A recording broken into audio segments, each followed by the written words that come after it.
Në një nga momentet më të bukura të sportit, ylli kombëtares turke, i njohur si Yıldız, tregoi një gjest jashtëzakonshëm ndaj lotarit të Kosovës, Edon Zhegrovës, pas ndeshjes vendimtare për kualifikim në Kupën e Botës. Kosova humbi ndaj Turqisë me rezultat 1-0 në stadiumin Fadil Vokri në Prishtinë, duke mbetur jashtë ëndrrës për të marrë pjesë në botrorin e vitit 2026.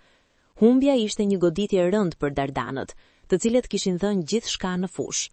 Por ajo që tërhoqi vëmendjen ishte një gjest i papritur nga lojtari turk. Menjëherë pas përfundimit të ndeshjes, ndërsa shumica e lojtarëve turq filluan të festojnë kualifikimin, Yıldız bëri diçka krejtësisht ndryshe. Ai la anash festën dhe vrapoi drejt Edon Zhegrovës, i cili ishte i dëshpëruar pas humbjes, për ta ngushëlluar atë.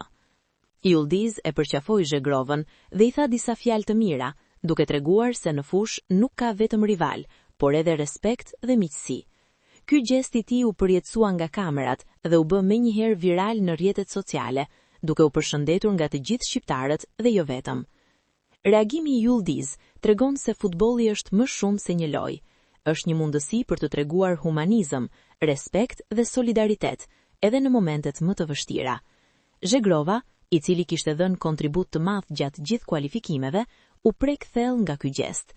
Ky moment i bukur sportiv do të mbahet mend gjatë nga të gjithë ata që e pan, duke dëshmuar se rivaliteti në fushë nuk i pengojnë lojtarët të tregojnë respekt dhe dashuri për njëri tjetrin.